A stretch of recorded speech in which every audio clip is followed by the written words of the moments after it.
여러분 안녕하십니까? 오늘 다니엘서 강의 시간은 다니엘서 6장 첫 회인데요.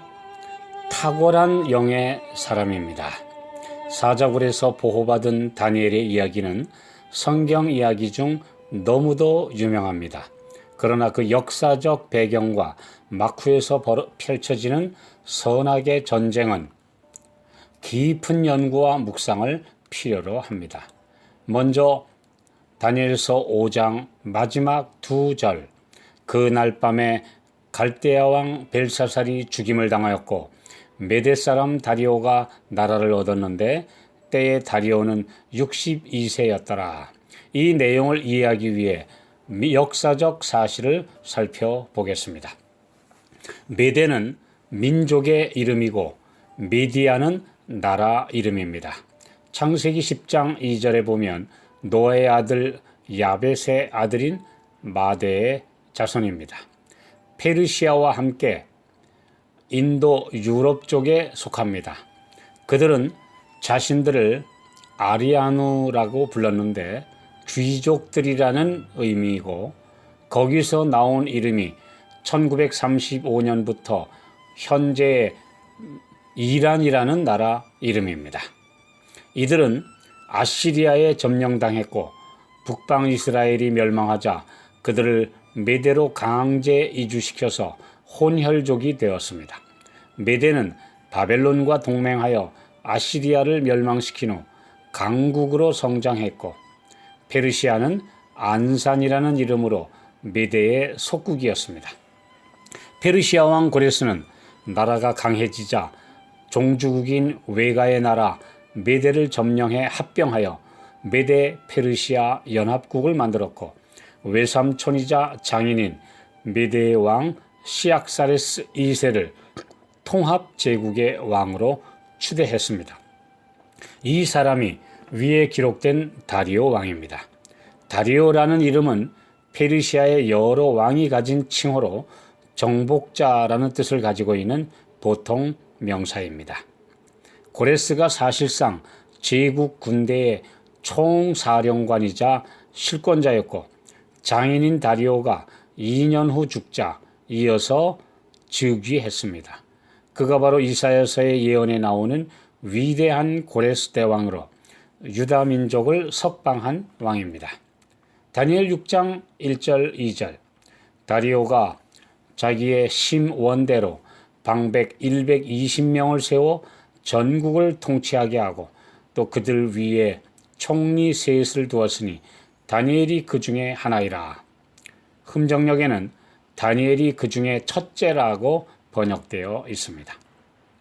다리오 왕은 전에 없이 광대한 대제국을 다스리기 위해 전국을 120도로 나누어 도지사들을 임명하고 조선에도 있던 삼정승제도 그리고 로마의 삼두정치 같은 3명의 총리 제도를 도입했습니다.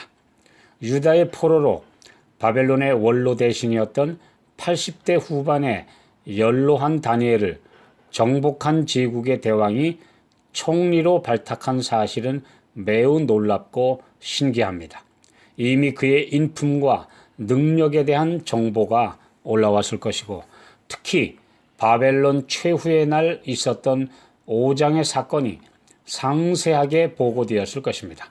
바벨론의 왕들에 의해 다니엘에게 붙여진 거룩한 신들의 영이 있는 사람이라는 칭호는 그가 어디에 어떤 상황에 있던 간에 위대한 인물로 평가받게 했고 고귀한 인물로 대접받게 하였습니다.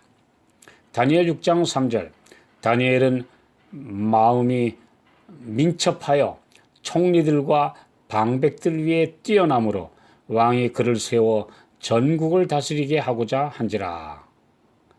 흠정역에는 민첩을 탁월한 영을 가진으로 번역했습니다. 그에 대해 다니엘 9장 23절 하나님께 크게 은총을 입은 자라고 가브리엘 천사가 말했고 바벨론의 태후는 그를 명철과 총명과 지혜가 있어 신들의 지혜와 같은 자라고 말했으며 그를 시기한 원수들까지도 6장 4절에 능히 아무 틈, 아무 허물을 얻지 못하였으니 이는 그가 충성되어 아무 그릇함도 없고 아무 허물도 없음이었다라고 고백하였습니다. 다니엘은 우리와 성정이 같은 인간이었음에도 이런 높고 거룩한 경지에 도달할 수 있었습니다. 곧 사람이 자신을 완전히 하나님께 굴복시켜 그분의 쓰시기에 합당하게 되면 어떤 인물이 될 수 있는지를 보여주는 본보기입니다. 탁월한 영을 가진 사람이라는 표현은 그가 받은 선지자적 은사를 말하고 있고 지적인 탁월함을 또한 뜻하고 있습니다. 그리고 뛰어난 언어 표현 능력과 침착하고 온화한 성품, 그리고 위험 있는 시선과 고상한 풍모, 그리고 거룩한 분위기 등을 통틀어 일컫는 말입니다. 사람이 이런 경지에 오른다는 것은 상상할수록 경이로운 것이며 하나님의 능력에 자신을 맡길 때에 이르러 오는 하나님의 선물입니다. 사람이 창조될 당시 하나님의 형상을 닮았으나 유혹에 넘어가 타락한 이후 도저히 올라갈 수 없었던 그 표준에 다시 올라간 것입니다. 이는 하나님의 은혜와 본인의 노력이 하나 된 결과입니다. 오직 믿음으로 구원 얻는 진리의 이론에 우리의 귀가 너무 익숙해진 나머지 사람이 자기 개발과 또한 자기 자아를 쳐서 이기는 노력과 훈련을 하는 것을 아무 쓸데없는 행위로 여기는 풍토가 있습니다만 다니엘의 모본을 보면 반드시 사람은 자기가 해야 할 몫이 있습니다. 하나님이 저절로 다 그렇게 고상한 사람으로 무조건 만들어 주시는 것이 아닙니다. 디모데전서 4장 7절로 9절 망령되고 허탄한 신화를 버리고 오직 경건에 이르기를 연습하라. 육체의 연습은 약간의 유익이 있으나 경건은 범사에 유익하니 금생과 내생의 약속이 있느니라. 미쁘다 이 말이요 모든 사람들이 받을 만하도다. 모든 사람들이 이 말씀을 받고 경건에 이르기를 연습할 때 하나님의 능력이 함께 하셔서 그를 변화시켜 주신다고 한 것입니다. 가만히 무조건 있기만 하면 변화시켜 준다는 약속이 아니라는 사실을 우리는 분명히 알 수 있습니다. 하나님의 은혜는 우리 마음에 거룩한 감화와 용기를 불어넣어 주시며 시련의 때에 이길 힘을 주시고 사람의 힘으로 할 수 없는 일을 해결해 주시지만 믿음으로 선한 싸움을 싸우며 열심히 일하는 것은 우리가 해야 할 몫입니다. 저절로 향상할 수 없습니다. 그만큼 인간은 자유의지를 가진 독립적 존재로 지음받았기 때문입니다. 다니엘은 모든 어린이와 청소년 그리고 성인들과 노인들에게까지 삶의 벤치마킹의 대상이 되는 인생의 스승입니다.